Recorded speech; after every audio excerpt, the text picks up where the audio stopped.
जो दिया है तुमने वही लौट के आएगा तेरे पास। साला लंगड़ा बुढ़ा रोज मेरे घर से रोटी लेके जाता है, दुआ देने के बजाय कहता है जो किया है वही लौट के आएगा। आज तो इस बुढ़े को सबक सिखाना ही पड़ेगा। माँ, चूहे मार दवाई कहाँ पे पड़ी है? बेटा अलमारी में देखो, वहाँ पड़ी होगी।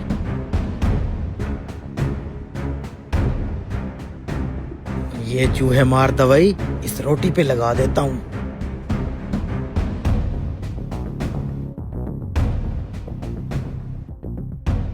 ये जहर वाली रोटी खाते ही बुढ़ा मौत की नींद सो जाएगा। अब इसे उसी दीवार पे लटका देता हूँ। इफ्तारी होने वाली है, अभी फिर ये बुढ़ा आएगा ये रोटी लेने के लिए। साला लंगड़ा बुढ़ा रोज मेरे इस दरवाजे से रोटी उतार के ले जाता है, लेकिन कभी मजाल है जो इसने हाथ उठा के मुझे दुआ दी हो। आज ये चूहे मार दवाई वाली रोटी खाते ही इस बुढ़े का काम तमाम हो जाएगा। अल्लाहू अकबर अल्लाह। यार किसी की जान लेना ये सही तो नहीं है। या अल्लाह, ये मैं क्या करने जा रहा था? रमजान शरीफ का बबरकत महीना है और मैं किसी की जान लेने का सोच रहा था। नहीं नहीं नहीं नहीं नहीं नहीं, नहीं। क्या हुआ, रोटी वापस क्यों ले आए? फकीर के लिए क्यों नहीं लगाई? वो ये ना अम्मा, और रोटी मेरे से गिर गई थी, इसमें मिट्टी लग गई है सारी, इसलिए दूसरी रोटी लेने आया हूँ। बेटा दूसरी रोटी थोड़ी सी जली हुई है, क्या कहेगा वो? अरे कुछ नहीं होता अम्मा, ये जहर वाली रोटी खाने से तो बेहतर है यही जली हुई रोटी खा ले वो फकीर। इसे जाया करके ये वाली रोटी टांग देता हूँ। बेटा तुम्हारा भाई अभी तक ट्यूशन से वापस नहीं आया, मुझे बहुत फिक्र हो रही है। उसे रोजा भी था, जल्दी से पता कर वो कहाँ रह गया। अच्छा मैं अभी आ रहा हूँ अम्मा। ये सही वाली रोटी लगा देता हूँ, अल्लाह मुझे माफ करे बस।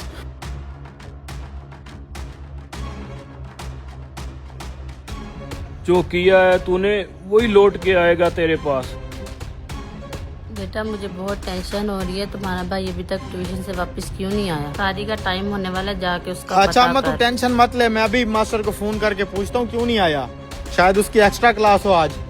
हाँ मास्टर साहब, मेरा भाई अभी तक घर नहीं पहुंचा, मेरी माँ परेशान हो रही है। बेटा तुम्हारा भाई तो कब का ट्यूशन से चला गया है। क्योंकि क्या मतलब वो ट्यूशन से चला गया है? यहाँ से चला गया है वो। तो फिर अभी तक वो घर क्यों नहीं पहुंचा? बेटा यहाँ से सारे स्टूडेंट जा चुके हैं। मास्टर साहब उसे रोजा था, इफ्तारी भी होने वाली है, मुझे फिक्र हो रही है वो अभी तक घर क्यों नहीं पहुंचा। रास्ते में होगा कहीं, आप ढूंढो उसे। अच्छा मैं ढूंढता हूँ।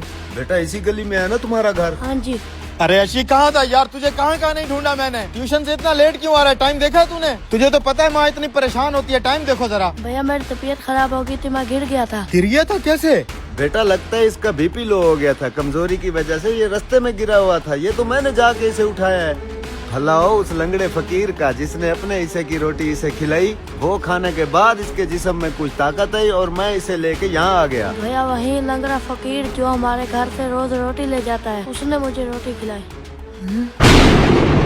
या अल्लाह, ये तो वही रोटी है जो सुबह मैंने दरवाजे पे लगाई थी। अगर मैं वो जहर वाली रोटी तब्दील ना करता तो मैं आज अपने भाई को अपने ही हाथों से मार देता। भाई सब ठीक तो है ना? हाँ ठीक है सब। दोस्तों नेकी हो या बदी, वो हमेशा घूमकर वापस हमारे पास ही आती है, और बेशक अल्लाह कभी किसी की नेकी जाया नहीं करता। बाकी डॉक्टर क्लिनिक पे बैठ के मक्खियां मारे, मैं घर घर जाके इलाज करूंगा। लोए लैलन सुखिया रोटियां 3 डब्बा दे के अपना इलाज करा लो। पुरानी खांसी, पुराना बुखार, जोड़ों में दर्द, सब का इलाज होगा। अगर पैसे नहीं तो घर में रखा आटा ले आओ, डॉक्टर आ गया भाई। हर इलाज मर्ज का इलाज है मेरे पास। ये क्या बकवास कर रहा है? इसके पास कैसे हर बीमारी का इलाज हो सकता है? मैं तो पूरी दुनिया फिरा हूँ, मुझे मेरा इलाज नहीं मिला। इसके पास जाना पड़ेगा। ओए भिखारी! भिखारी नहीं जनाब, डॉक्टर। दुनिया के किसी भी डॉक्टर ने मेरा इलाज नहीं किया, इसलिए मेरी नजर में तुम सब भिखारी हो। अस्तगफिरुल्लाह जनाब, पता नहीं आप किनके पास गए। अब आप अपना मसला मुझे बताएं। मेरे पीछे ना मेरे बाबा दादा की दुआ है। कोई सा भी मसला हो, मर्ज हो, मैं हल कर देता हूँ। कैसे मर्ज बता दूं? तुम्हारा सेटअप देख के मुझे तुम पे यकीन नहीं आ रहा। अगर तुम्हारे पास डिग्री होती तो तुम अपना क्लिनिक खोल के बैठा होता, यूं गलियों में भिखारियों की तरह ना फिरता। पहली बात, मैं पीटीए अप्रूव डॉक्टर हूँ। दूसरी बात, क्लिनिक खोल के इसलिए नहीं बैठ सकता जैसे सब्जी के फट्टे पे फ्री धनिया पड़ा होता है ना। डॉक्टर्स की डिग्रियां लेके इसी तरह डॉक्टर हर तरफ पड़े हैं, कोई मरीज ही नहीं आता। लोगों का भरोसा और एतमाद हासिल करने के लिए गली गली दर दर फिरना पड़ रहा है जनाब, मजबूरी है। और तीसरी बात, भाई तू इतने गुस्से में बात क्यों कर रहा है? आराम से बात करना। मैं चाह कर भी तुमसे आराम से बात नहीं कर सकता। क्यों नहीं कर सकते? कोई वजह तो होगी। मेरे अंदर मर्ज यही है ना, मुझे गुस्सा बहुत आता है, मैं अपने गुस्से पे कंट्रोल नहीं कर सकता। क्या हुआ भाई? लगता है कारोबार सही नहीं चल रहा डॉक्टर साहब, जो इस तरह कबाड़ियों की तरह फिरना पड़ रहा है। बे मूली के पराठे खाने के बाद खारिज होने वाली जहरीली गैस तुम्हारे फायदे के लिए आया हूँ मैं। मेरे ऊपर झुकते छोड़, खुद की हालत देख, लगी पड़ी है। क्या फायदा इतने पैसे भर के डिग्री हासिल करने का? इलाज तो 3 डब्बा लेके कर रहा है। अरे भाई मजबूरी है, मजबूरी करना पड़ता है, हालात ही कुछ ऐसे है। इस तरह सस्ता आता देख तू मुझे मामूली ना समझ। मेरे इन हाथों में काफी सारा हुनर है, कोई भी मर्ज बता फौरन इलाज करूंगा मैं। अफसोस हुआ भाई, क्यों तू किसी की मैयत पे आया है? तेरी हालत किसी मैयत से कम नहीं। मैं तुम लोगों का इलाज करने आया हूँ भाइयों, अपना अपना मसला बताओ, मुझ पे एतमाद करो। ओए डॉक्टर, कर लिया तुझ पे एतमाद, चल मेरे गुस्से का इलाज कर। आया है, मैं बिस्मिल्लाह कर रहा, अभी करते हैं इलाज। पिए कंट्रोल कंट्रोल। भाई साहब थप्पड़ क्यों मारा? इतना कड़वा सिरप। आप इसमें चीनी डाल के पिए। भाई साहब दूसरा थप्पड़ क्यों मारा? बेवकूफ समझा क्या, सिरप में कोई चीनी डालता है? साला मैंने नहीं बनना डॉक्टर, मैं जा रहा हूँ यहाँ से, तुम सब पागल हो। मैं गलती से फंस गया इस झमेले में। इधर से है।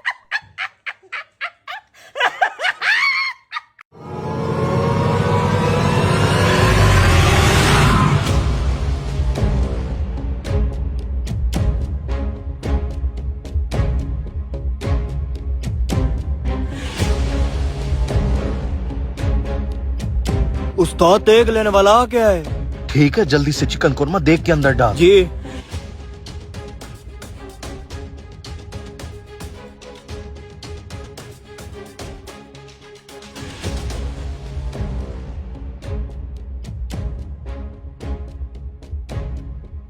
हाँ भाई पक्कू है, मेरी कौरमे की देख तैयार है? जी जी तैयार है, चेक कर लें। दिखने में तो चिकन कोरमा बहुत बढ़िया लग रहा है, जरा एक लेग पीस चखाओ। जी अभी चखवाता हूँ, ये लें लेग पीस। तेरे हाथों में आज भी जादू है, इसलिए तो हम तुझसे पकवाते रहते हैं, लेकिन तेरी देग में एक मसला होता है। खैर तो है, क्या मसला होता है भाईजान? तेरी देग बहुत जल्दी खत्म हो जाती है। Oh no! जल्दी खत्म कैसे ना हो, इतनी लजीज बनी होती है कि 1 प्लेट खाने वाला 2 प्लेटें खा जाता है। फिर भी मैं आपको वजन करके दिखाता हूँ। नहीं नहीं, वजन करने की कोई जरूरत नहीं, मुझे तेरे ऊपर पूरा भरोसा है। ना जी ना, हम वजन किए बगैर यहाँ से देख किसी को नहीं ले जाने देते, बाद में 100 मसले मसाइल होते हैं। जा छोटे कांटा लेकर आ। ठीक है, जैसे तुम्हारी मर्जी।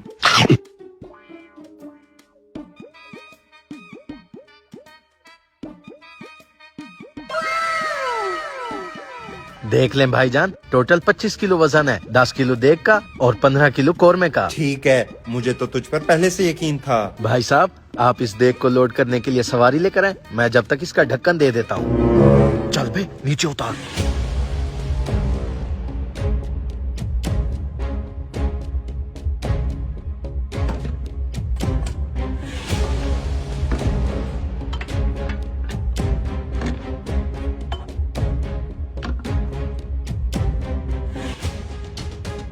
जल्दी से इन पत्थरों को हटा।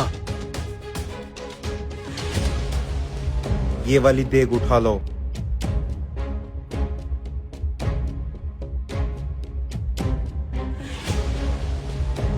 साहब जी ये कितने किलो की देग बनवाई है? ये 15 किलो की देग है। 15 किलो?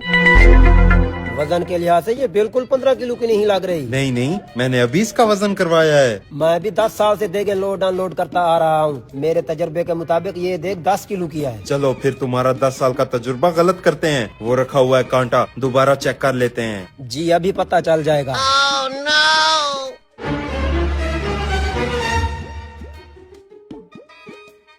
लो जी, ये देग तो 10 किलो से भी कम है। मुझे लगता है ये पकवान आपको चूना लगा रहा है। नहीं नहीं, ये पकवान ऐसा नहीं कर सकता, जरूर उससे कोई गलती हुई होगी, मैं अभी उससे बात करके आता हूँ।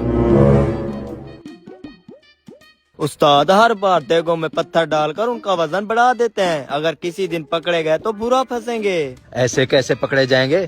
मैं खानदानी हराम खोर हूँ, 50 साल से मेरे दादा परदादा यही फ्रॉड करते आ रहे हैं। वो नहीं पकड़े गए तो मैं कैसे पकड़ा जाऊंगा? अच्छा, इसलिए मैं भी सोचूं ये कोरमे की देख हमेशा कम कैसे हो जाती है। आज मैं तेरा कोरमा बनाऊंगा।